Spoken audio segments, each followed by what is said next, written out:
Hello, everyone, and welcome to New York Empoleon's Week 9 Team Builder of the PBAL. We are here this week taking on Jetman99, coach of the Australian Arcanines. And if you haven't seen his content before, go check it out. Last time we played, haxed me to hell and back. I live streamed that one. It was super fun. So we'll see what happens this time. Really hoping I don't get haxed quite as hard. That was kind of brutal. But this time, we are coming in at 8-0 into this battle, and that is nuts. There's just 2 weeks of the season left. We have already clinched our playoff spot. That doesn't mean I'm memeing. I mean, can you imagine if I can continue to win? It would be amazing. So I'm going to try. Certainly not about to stop giving it my all. Anyway, his team is Reggie, Alecki, Tapu Koko, Zoroark, Crocodile, Noctowl, Gothitelle, Flareon, Eldegoss, Araquanid, and Glastrier. So a couple of new mons that I don't have a ton of familiarity with. That said, first off, we're leading off here with a Choice Specs Gardevoir. Look at this roster and tell me I can't spam Moonblast. There are literally 2 mons and one additional scenario in which I don't click Moonblast, and those 2 mons are Flareon and Araquanid, which takes more from Psyshock because of its really high special defense. And the only other scenario is if he's Calm-Minded with Gothitelle to +6, Psyshock or Shadow Sneak does a little bit more.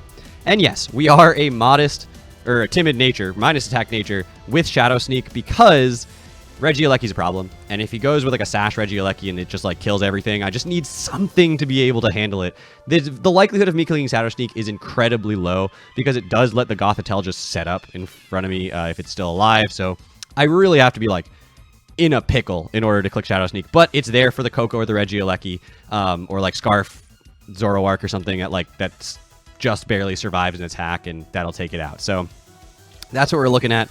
And I do have the trick for the Choice Specs. Trick, basically, if he goes with his Gothitelle and tries to like trick me a Scarf, and I can like trick him back, it's just sort of, we both just ended up locked into Trick, and someone has to switch out at that point, or else we just kind of sit there forever. I thought about Encore. Encore might have been better, but it's a riskier play against the Gothitelle potentially because, again, if it does Choice Scarf me into Encore, then I'm just stuck. And then I'm Encoring him into Trick, which helps, but it's at the same time it wasn't great. So I decided to go with Trick. Unlikely I'm going to click it. Really the big thing here is just like come in, click Moonblast, and then get out. And if Gothitelle comes in on the Moonblast, it gets 2 KO'd by a Specs Moonblast, so I'm not worried about it. Next up is my Swampert. Swampert is going to be rocking out with the high horsepower Flip Turn, Rock Slide, and Stealth Rock. I'm sure that the high horsepower is a spoiler for what's coming up later, but we'll talk about that when we get there.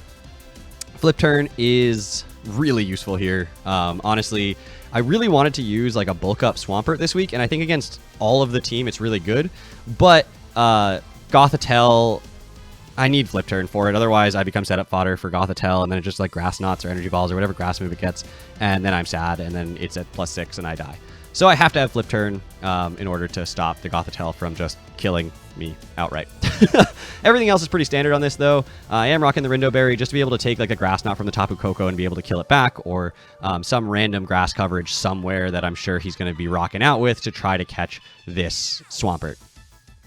Next up is the Rillaboom with the Grassy Terrain, U-Turn, Grassy Glide, High Horsepower, and Swords Dance. If I get a Swords Dance off, Grassy Glide literally wins the game, except for the fact that he has Koko and therefore Electric Terrain, and therefore the easy ability to change it away from priority, which is unfortunate because it's literally +2 Grassy Glide / High Horsepower kills his entire roster because Flareon's the only real resist, and otherwise nothing's gonna take it. But if he does go into Koko, I'm no longer priority. Koko has Brave Bird. It threatens me out. Like, that's a problem. I am Life Orb, so I'm taking my own damage down. So Koko's annoying, but it can't just hard switch into a Grassy Glide, a Life Orb Grassy Glide at all. Really nothing appreciates switching into a Grassy Glide. So this Rillaboom does a ton of work this week, just hitting Grassy Glide. If I get the opportunity to Swords Dance, if he lets his Koko go down early or something, then I'll take it, but I'm not going to count on it. But literally, it wins the game if I do get the opportunity to do that.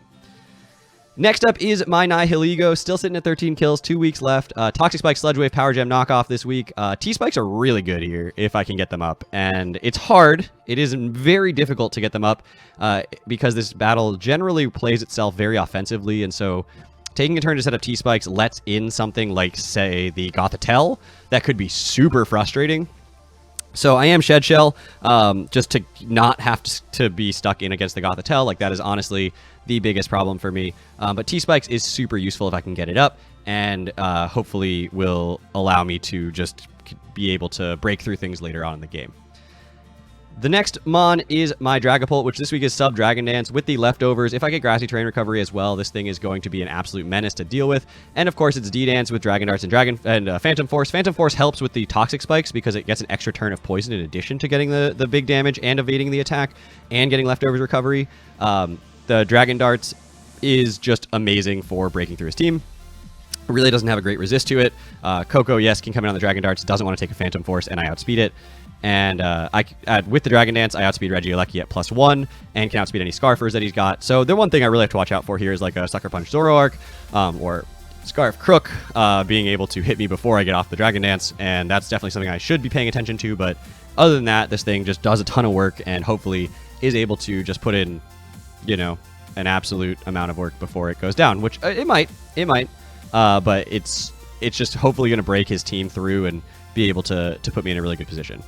And the last mon is Durant. This is going to be a Choice Scarfed Hustle Durant. Fingers crossed. That is a recipe for disaster. But we are Scarfed to outspeed the Regieleki. And X-Scissor is really spammable. The things that resist it, like the Flareon and the Noctowl, I have coverage for if I think he's going to go into them. But X-Scissor is super spammable. And unfortunately, I did all the calcs. I was like, I really want to be Swarm because I just don't want to miss. But I did all the calcs, and unfortunately, it's the difference between some OKOs and 2-hit KO. It's the difference between 3-hit KOs and 2-hit KOs. Like, it really did matter, the damage output. So, unfortunately, I did have to run Hustle this week. So, we'll see. It's 80% of the time I do work with this, and 20% of the time it just dies for nothing.